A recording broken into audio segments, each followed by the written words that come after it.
इस महामारी का सबसे अधिक दुष्प्रभाव स्कूली शिक्षा पर पड़ रहा है, जो हमारा सीधा संपर्क है। अध्ययन अध्यापन का जो संतुलन है वो खंडित हुआ है। जैसा कि आप सब जानते हो दोस्तों, शिक्षा एक निरंतरता में जानने सीखने की प्रक्रिया है।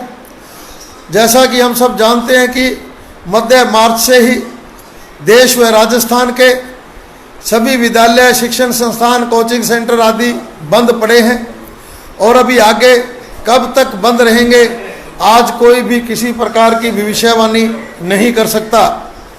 मानव संसाधन मंत्रालय खुद कह रहा है कि अगस्त सितंबर तक विद्यालय नहीं खोले जा सकते। इन सबसे ऊपर आज कोई भी अभिभावक भी अपने बच्चों को स्कूल भेजने की सोच भी नहीं सकता। शायद वर्तमान सत्र तो शून्य सत्र ही माना जाएगा। अमेरिका जैसे देश ने तो पूरे वर्ष के लिए विद्यालय बंद करने की घोषणा कर ही दी है। भारत देश में इस महामारी से बदहाल हुई स्कूली शिक्षा की सबसे अधिक मार प्रवासी मजदूरों के नौनिहालों पर पड़ेगी।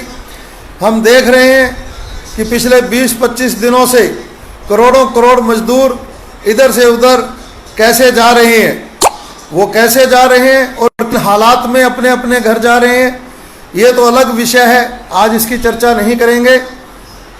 परंतु ये निश्चित तौर है कि उन मजदूरों के साथ उनके स्कूल जाने वाले बच्चे भी जा रहे हैं।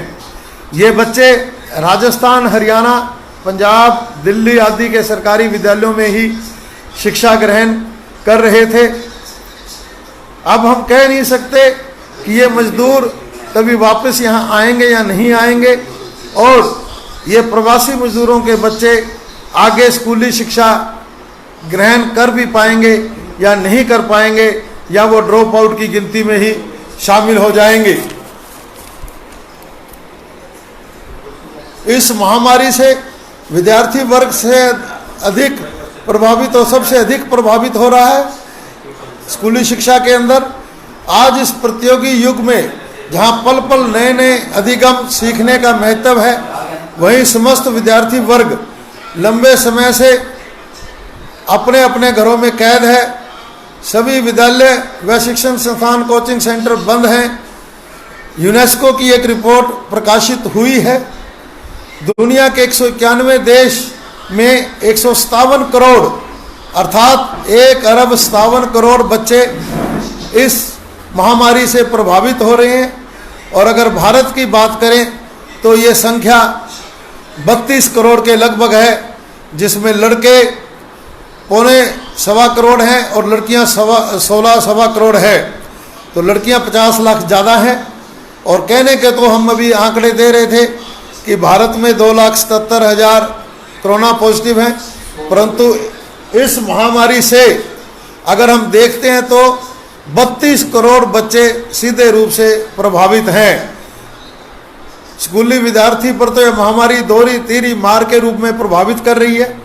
उनकी नियमित शिक्षा तो प्रभावित हो ही रही है, साथ ही बच्चों का मनोविज्ञान एवं इस आयु वर्ग की संरचना में शामिल कि बच्चे समूह में ही रहने, पढ़ने, खेलने, खाने, मौज मस्ती करने के आदी होते हैं, पर पाबंदी लग गई है।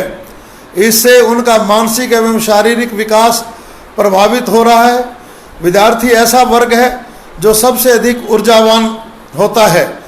उसकी सामाजिक क्रियाएं लंबे समय तक नहीं रोकी जा सकती। उसे अपनी इच्छाओं के विरुद्ध किसी बीमारी की गंभीरता भी नहीं दिखती। ना ही वो इस महामारी से बचने हेतु स्वास्थ्य विभाग द्वारा सुझाए न्यूनतम उपाय जैसे कि मुंह पर मास्क बांधना, बार बार हाथ धोना, 2 गज की दूरी रखना, समूह में ना रहना आदि का भी पालन करना उसके स्वभाव का हिस्सा नहीं है।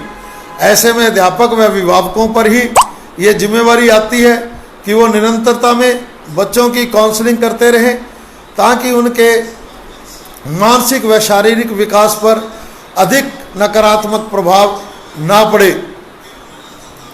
विद्यार्थियों पर खास तौर पर स्कूली विद्यार्थियों पर एक और मार जो पड़ रही है वो है आजकल ऑनलाइन शिक्षा की। वर्तमान में इस महामारी के चलते हम देख रहे हैं कि मानव संसाधन मंत्रालय भारत सरकार से लेकर केंद्र व सभी राज्यों के शिक्षा क्षेत्र से संबंधित सभी विभाग, नेता, अधिकारी विद्यार्थियों को ऑनलाइन व सोशल मीडिया के माध्यम से शिक्षा देने की बात कर रहे हैं, परंतु यह ऑनलाइन शिक्षा दो-धारी तलवार है। इसके फायदे बहुत कम व नुकसान बहुत अधिक है। यह तो सभी शिक्षाविद व बुद्धिजीवी मानते हैं कि ऑनलाइन शिक्षा वास्तविक कक्ष की शिक्षा से कभी भी विकल्प नहीं हो सकती। यतः ऑनलाइन शिक्षा पद्धति दूरगामी व स्थायी शिक्षा पद्धति कभी नहीं हो सकती। वास्तव में शिक्षा अधिगम जो सीखना है, प्रक्रिया है, उसमें अध्यापक व विद्यार्थी का आमने सामने होना अति आवश्यक है। बहुत सा ज्ञान व सीखना किताब व ब्लैक बोर्ड से हटकर अध्यापक व विद्यार्थी की अपनी शारीरिक क्रियाओं से आदान प्रदान करके लिया जाता है, जो ऑनलाइन शिक्षा में संभव नहीं है। इस दौर में ऑनलाइन शिक्षा की और भी बहुत खामियां हैं, जिनके परिणाम विद्यार्थियों को भुगतने पड़ रहे हैं। पहली बात तो सभी स्कूली बच्चों, विशेषकर सरकारी विद्यालयों के छोटे छोटे बच्चों, जिनमें बड़ी आबादी लड़कियों, पिछड़े वर्ग व अति गरीब के पास आधारभूत ढांचा ही नहीं है। ना उनके पास स्मार्टफोन है, ना कोई एंड्रॉयड फ़ोन है, और घर में अगर एक है भी तो 4-5 बच्चे हैं, वो नहीं कुछ कर पाते उसके साथ। और जहाँ तक ग्रामीण क्षेत्र की बात है, भारत एक ग्रामीण आबादी वाला इलाका है। 70-75% ग्रामीण इलाके में रहते हैं, वहाँ इंटरनेट सुविधा भी नहीं है। और दूसरी बात, सरकार का दृष्टिकोण क्या है? माननीय प्रधानमंत्री जी एक बार बोलकर जाते हैं 1,76,000 करोड़ का पैकेज, दूसरी बार वो बोलते हैं कि 20 लाख करोड़ का पैकेज। उस पैकेज को पूरे हफ्ता भर में हमारी माननीय वित्त मंत्री समझाती है कि किसको क्या जाएगा। जहाँ तक मैंने देखा है, आपने भी अनुभव किया होगा कि हमें तो कहीं लगा नहीं इन स्कूली बच्चों के लिए कहीं एक पाई का भी प्रावधान हो। अगर सरकार इस ऑनलाइन शिक्षा के प्रति इतनी गंभीर है, तो सरकार के पास आंकड़े हैं, कौन इतनी गरीब हैं, किस किस राज्य में क्या संख्या है छात्रों की। सरकार जातिगत आधार पे, गरीबी के आधार पे, लड़कियों के आधार पे तरह तरह की वजीफे की स्कीमें चलाती है, संख्या है। तो सरकार को चाहिए था कि उन बच्चों को कोई इस ऑनलाइन शिक्षा से जुड़ने के लिए टेलीफोन या कुछ अन्य साधन, नेट वगैरह साधन उपलब्ध करवाती, परंतु क्योंकि सरकार का एजेंडा ही नहीं है लोगों को शिक्षा देना, और ख़ास तौर से गरीब बच्चों को शिक्षा देना, इसलिए उन्होंने इसको कहीं नहीं रखा, कोई सुविधा नहीं दी है। अधिक समय तक फ़ोन पर ध्यान लगाना आँखों व सेहत पर पूरा प्रभाव डालता है। आज मानव समाज व शिक्षक वर्ग के सामने सबसे बड़ी समस्या जो उभर कर आने वाली है, वो है कि विद्यार्थियों को मानसिक तनाव, चिंता या अवसाद की स्थिति से उभारना तथा उनको पुनः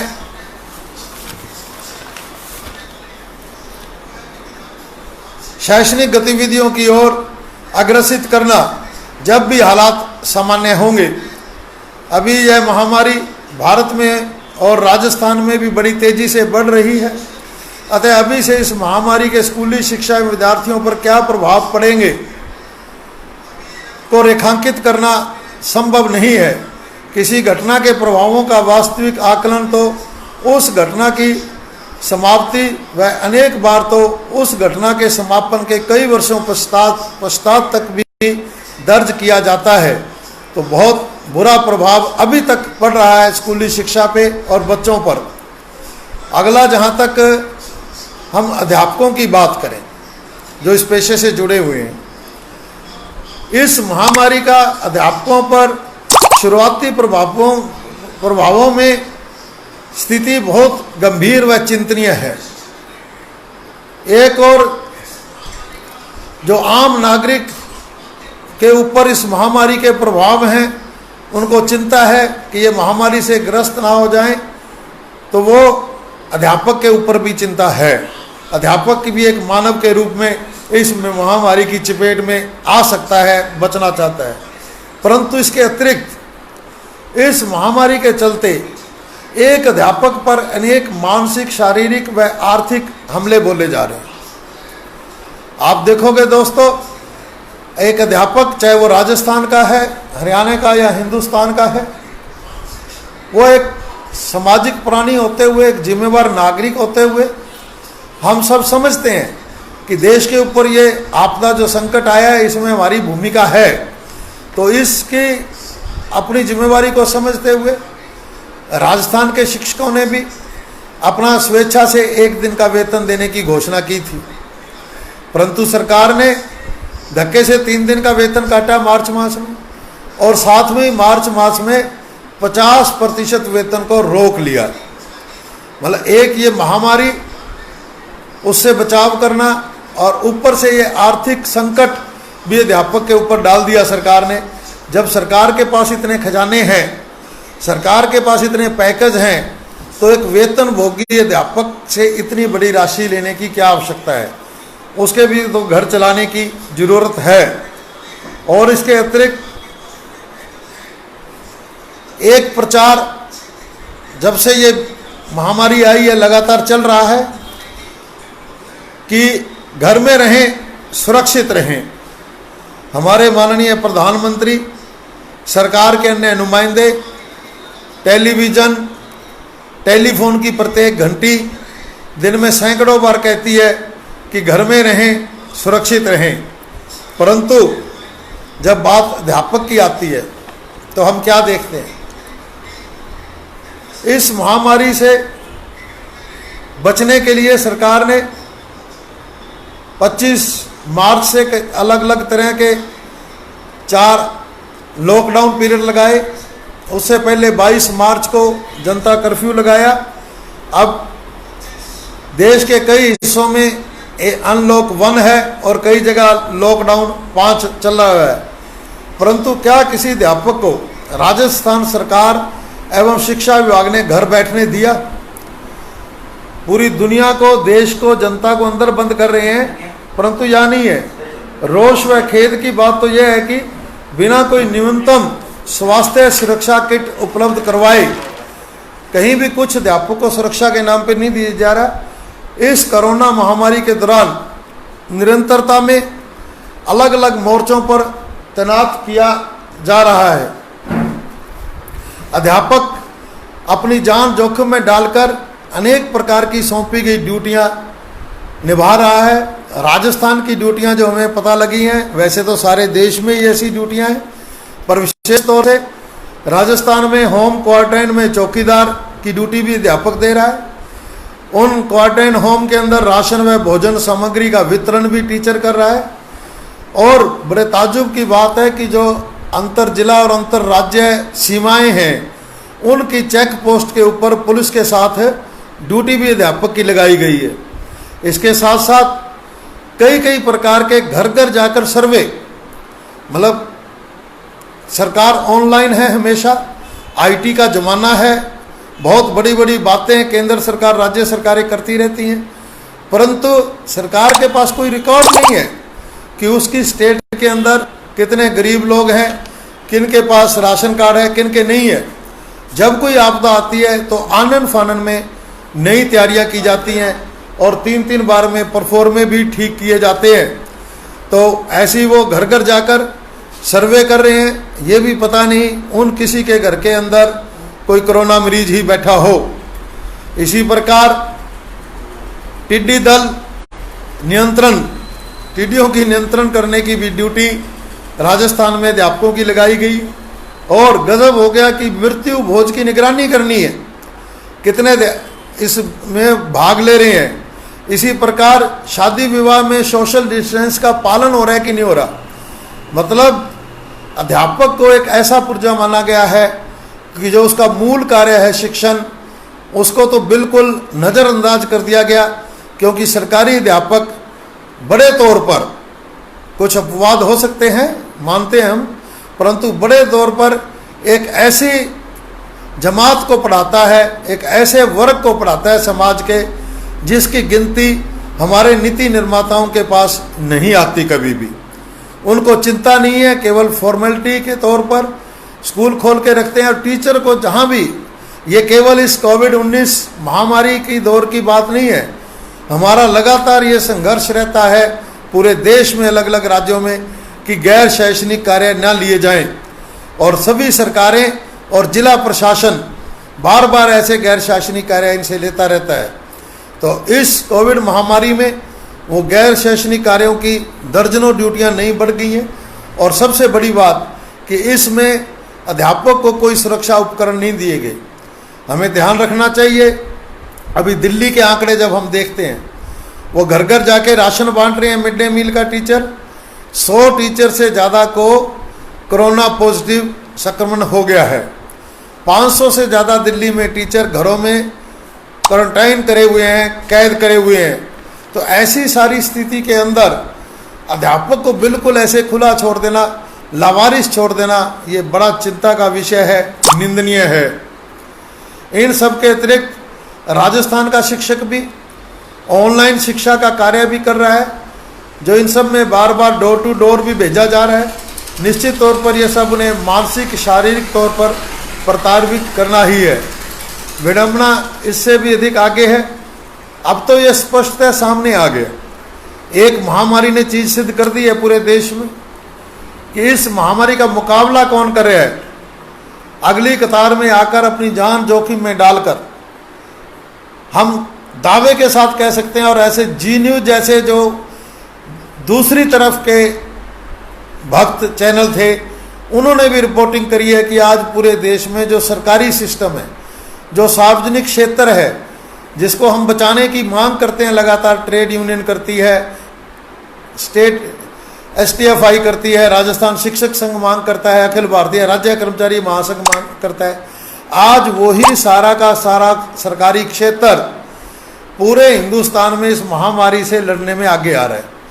चाहे वो सरकारी डॉक्टर हो, चाहे वो सरकारी नर्स हो, पैरामेडिकल स्टाफ हो, हमारी पुलिस का स्टाफ हो, पैरामिलिट्री स्टाफ हो, BSF वगैरह, हिंदुस्तान के सफाई कर्मचारी हो, जब लोग घरों में हैं ये उनकी सफाई कर रहे हैं लगातार, अस्पताल हो, गलियां हो, बाजार हो, बिजली के कर्मचारी, इनकी योद्धाओं में गिनती नहीं आती, परंतु ये बिजली इन हालात के अंदर भी जारी रखे हुए हैं, और इन्हीं के काम से दिन रात जो काम कर रहे हैं उसके तहत ही सारे अस्पतालों में वेंटिलेटर चल रहे हैं, मशीनें चल रही हैं, और जो बाकी उपकरण हैं वो चल रहे हैं।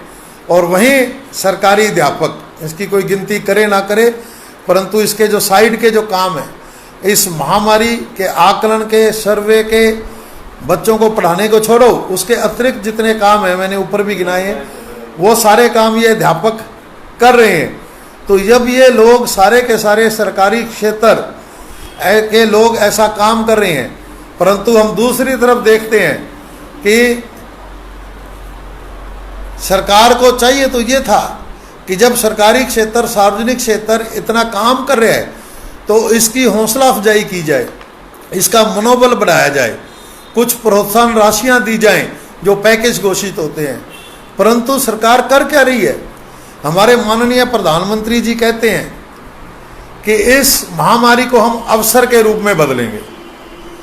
अब धीरे धीरे हमें समझ आ रहा है कि वो अवसर कैसा कह रहे हैं। वो अवसर कह रहे हैं कि जो काम वो सामान्य परिस्थितियों में करना चाहते थे पर आंदोलनों के दबाव में नहीं कर पा रहे थे उस स्पीड से, अब उन्होंने देखा कि ये महामारी आ चुकी है, अब सोशल डिस्टेंसिंग बहुत ज़रूरी है, एक दूसरे से दूरी रखना बहुत ज़रूरी है, इसलिए बड़ी बड़ी रैलियां नहीं हो सकती, बड़े संघर्ष नहीं हो सकते। तो अब जो इस पब्लिक सेक्टर को बेचने का काम था, इसमें और बड़ी तेजी कर दी। मतलब सरकार को लड़ना चाहिए था इस महामारी के साथ। और देशों की सरकारें हम देख रहे हैं, अनेक देशों के अंदर जो कोरोना पॉजिटिव मरीजों की संख्या है वो काफ़ी कम हो चुकी है, उन्होंने कंट्रोल पा लिया है।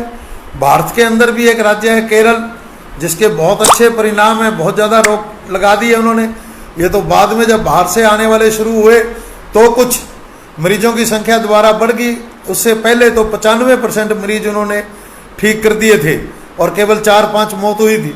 तो जहाँ सार्वजनिक क्षेत्र का ढांचा मजबूत है, और वहाँ के उदाहरण हम देखते हैं बहुत सारे देशों के तो वहाँ इस पे काबू पाया गया।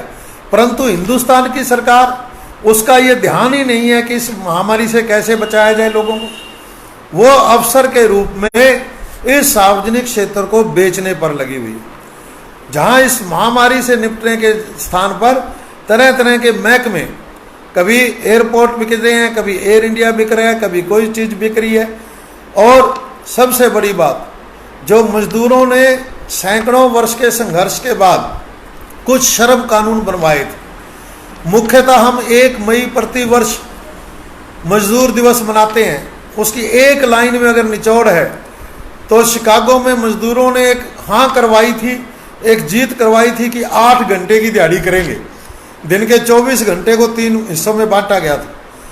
8 घंटे काम, 8 घंटे सोना और 8 घंटे बाकी सामाजिक काम। परंतु इस दौर में अलग अलग राज्य सरकारें, चाहे वो राजस्थान हो, चाहे उत्तर प्रदेश हो, चाहे मध्य प्रदेश हो, हरियाणा हो, अलग अलग सरकारें उस 8 घंटे की दिहाड़ी के कानून को बदल रही हैं। अब 12 घंटे काम करना कर दिया वो। इसी प्रकार और जो श्रम कानून है उनको भी बदल दिया, पूरी की पूरी मजदूर को एक गुलाम की स्थिति में लाके खड़ा कर दिया, पूंजीपतियों के हवाले कर दिया। और दुख ये है कि ये सब इस महामारी के दौर में हो रहा है। इसके अलावा सरकारी कर्मचारी और अध्यापक पर क्या कराया, ये मैंने बताया कि राजस्थान में 50% तनख्वाह रोक ली। केंद्र सरकार ने एक तरफा फैसला कराया बड़ी शुरुआती दौर में कि 18 महीने तक हिंदुस्तान के किसी कर्मचारी को डीए किस्त नहीं देंगे। आप कह रहे हो कि महाभारत 18 दिन में खत्म हो गई थी, हम कोरोना से 21 दिन में जीत लेंगे। चलो नहीं जीत पाए आज 21 दिन में, फिर भी अभी भी आप कह रहे हो कि 4 लॉकडाउन खत्म हो गए। अब पहला ओपन हो गया, आपने ट्रेन चला दी, बसें चला दी, मॉल खोल दिए, धार्मिक स्थल खोल दिए, स्कूलों बारे भी कह रहे हो कि अगस्त सितंबर तक खोल दें। मतलब जब आपको ये लग रहा है कि 2-3 महीने में हम ठीक स्थिति में आ जाएंगे, फिर आपको आज ही ये क्या जरूरत पड़ गई कि 18 महीने के लिए डीए किस्त फ्रीज कर दी गई। ये भी नहीं कह रहे कि हम इसका एरियर बाद में दे देंगे। अगर कोई ऐसी आपदा थी तो हमारा ये कहना है कि आप एक किस्त रोकते 6 महीने के लिए, 6 महीने बाद उसकी समीक्षा करते कि सरकार का क्या खर्च हुआ, क्या नहीं हुआ, और उसमें से कितने पैसे आपके पास बच रहे हैं, कितने नहीं है, क्या आप उसका एरियर दे सकते हो, नहीं दे सकते। मतलब जिनका पैसा काटा है उनके संगठनों से एक बार बातचीत करना तो इस सरकार का दायित्व बनता ही था। कोई बातचीत नहीं की सरकार ने, एक तरफा फैसला कर लिया कि 18 महीने हम किस्त नहीं देंगे, ना एरियर देंगे। मतलब ये तानाशाही है, क्या चीज़ है समझ नहीं आ रही। अलग अलग राज्यों ने कई कई तरह के भत्तों पे एक तरफा रोक लगा दी। कोई कह रहा है एलटीसी नहीं देंगे, कोई कहता है ट्रेवलिंग अलाउंस नहीं देंगे, कोई कह रहा है कुछ और नहीं देंगे। यहाँ तक एक आधी सरकारें तो कह रही हैं कि हम वार्षिक जो इंक्रीमेंट लगता है उस पर भी रोक लगाएंगे। मतलब ये जा कहाँ रही है स्थिति। ठीक है, आपदा है, कोई नहीं रोक रहा, आप लड़िए, मिलकर लड़िए, हमारे को साथ लीजिए, बातचीत कीजिए संगठनों से। दूसरी तरफ कुछ हमारे मित्र ये भी कह सकते हैं कि कर्मचारियों के 5, 10, 15 हज़ार काट लिए तो क्या फर्क पड़ता है इनको। मैं ये भी स्पष्ट करना चाहता हूं यहाँ कि वो भी बताएं ना, इस देश की 130 करोड़ की टोटल जनता में से जो ऊपर की 1% जनता, ये सरकारी आंकड़े बोल रहा हूं मैं, ऊपर की 1% जनता है, उसको इस देश की टोटल पूंजी, जो पूरे देश की पूंजी है, उसका 73% के मालिक हैं वो 1%। बाकी 99% जनता के पास तो 27 रुपए हैं सिर्फ। वो क्या दे रहे हैं आज इस आपदा के दौर में, उनका देना तो दूर, वो इस आपदा से कमाई कर रहे हैं। वो सरकारी महकमों को औने पौने दामों पे खरीद रहे हैं, वो जरूरी वस्तुओं की महंगाई बढ़ा रहे हैं, वो अपना सामान बढ़ी हुई कीमतों पे बेच रहे हैं। जो पेट्रोल पूरी दुनिया में सस्ता हो गया है, जीरो जैसी स्थिति में पहुंच चुका है उसका रॉ मटेरियल, उसके रेट आज भी इस महामारी के दौर में बढ़ रहे हैं रोजाना। 3 दिन से आप देख रहे हो तो ये जो सारी हमले हैं, मतलब सरकार को क्या पता नहीं है?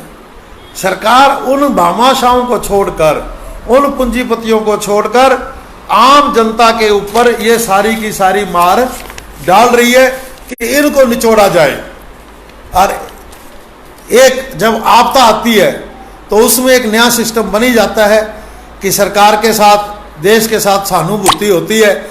बहुत से लोग सारी चीजें नहीं समझ सकते कि क्या हो रहा है, उनको बस देशभक्ति नजर आती है। सरकार की चालाकियां, सरकार के षड्यंत्र सामने नजर नहीं आते। परंतु दोस्तों, राजस्थान शिक्षक संघ, चाहे वो school teacher federation of India, सर्व कर्मचारी संघ हरियाणा के कुछ साथी यहाँ देख रहे हैं, ये वो संगठन है जो बहुत जागरूक संगठन है। इन संगठनों के कार्यकर्ता भी अगर इन चीज़ों को नहीं समझेंगे तो हम आने वाले समय में अपने आंदोलन को खड़े नहीं कर पाएंगे। हमें ये चीज़ें समझनी भी होंगी और आगे बतानी भी होंगी।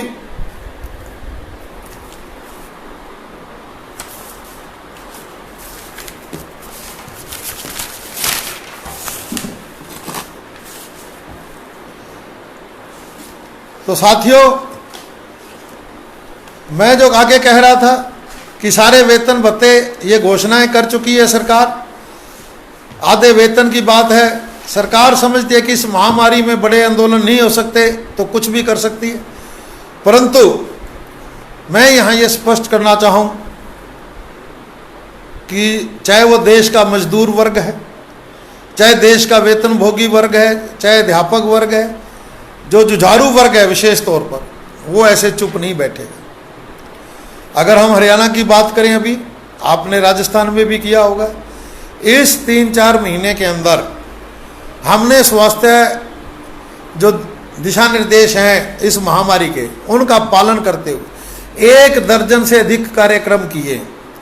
ठीक है, बड़ी संख्या में भी नहीं कर पाए, परंतु हम ये भी चेतावनी देना चाहते हैं सरकार को कि हम चुप करके नहीं बैठेंगे।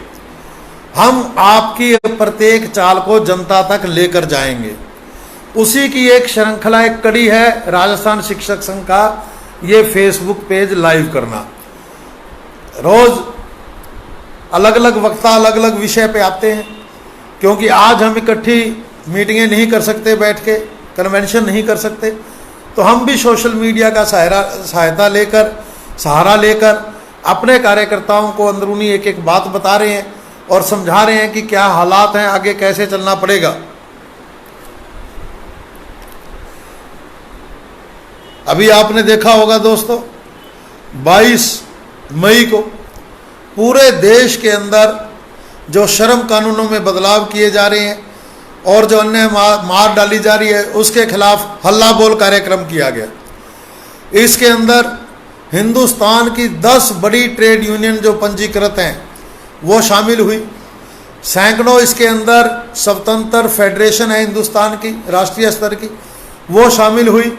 उनमें अखिल भारतीय राज्य कर्मचारी महासंघ और school teacher federation of India ये भी शामिल थे। और इनके शामिल होने से राजस्थान शिक्षक संघ या हरियाणा का अध्यापकों का संगठन, ये सारे इसके अंदर शामिल थे। हमने सफल कार्यक्रम किए हैं। और इसी प्रकार अगली कड़ी में अभी 4 जून को भी आपने कार्यक्रम किए होंगे।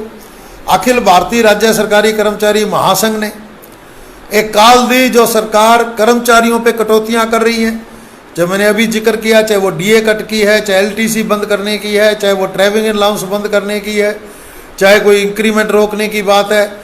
इन सब के खिलाफ 4 जून को हमने राष्ट्रीय स्तर पर विरोध दिवस मनाया। तो मेरा कहने का मतलब था, चाहे ये 22 मई का कार्यक्रम हो और चाहे ये 4 जून का कार्यक्रम हो, हमने जगह जगह नारेबाजी करते हुए देश के कोने कोने से भारत के प्रधानमंत्री को अपने ज्ञापन भेजे हैं। तो इसका मतलब यही है कि हम चुप बैठने वाली नहीं है और ना हम इतने ना समझ हैं कि सरकार क्या कर रही है। तो दोस्तों, साथियों, समय का तकाजा यही है कि अपने सहभागियों की कतारें लंबी करनी होंगी। जो इस श्रृंखला में हमारे मित्र हैं, उनकी कतारें हमें लंबी करनी होंगी। वो किसान हैं, वो मजदूर हैं, वो महिला हैं, वो छात्र हैं, जिन जिन के ऊपर ये सरकार हमले कर रही है, केंद्र की या राज्य की, जो पीड़ित सब लोग हैं उन सबको इकट्ठा करना होगा, तभी हम अपनी आगे लड़ाइयाँ लड़ पड़ेंगे। और जो मेहनत कश जनता है उसके ऊपर भी हमले हो रहे हैं, चाहे वो किसानी पे डिटेल में नहीं जाया जा सकता। आज आप देख रहे हैं वेतनभोगी वर्ग जो खिलाफ हैं और जो भामाशाहों के पक्ष में ये सरकार है, उसको निर्णायक आंदोलन करने के लिए हमें अपनी कतारों को लंबा करना होगा। आज इस महामारी के स्वरूप बारे कोई घोषणा नहीं कर सकते, परंतु यह सच्चाई है कि अपनी सुरक्षा आप करते हुए सरकार ने हाथ खड़े कर दिए। जो सरकार शुरू में कहती थी कोरोना हराएंगे, उसका नारा आज क्या है, कोरोना के साथ जिएंगे। और जहाँ तक सरकार की बात करें तो प्रैक्टिकल है, इसमें कोई पूर्वाग्रह नहीं है। मतलब कोरोना से लड़ाई छोड़कर सरकार चुनाव प्रचार पे निकल चुकी है, चाहे वो बिहार हो चाहे बंगाल हो। आज के दौर में औरों पे इल्जाम लगाते हैं कि तुम राजनीति करते हो, परंतु खुद सरकार राजनीति करने निकले। सरकार पीएम केयर फंड ले रही है, कोई हिसाब नहीं दे रही। जब वर्तमान प्रधानमंत्री एक राज्य के मुख्यमंत्री होते हैं, उनकी वीडियो बड़ी वायरल हो रही है।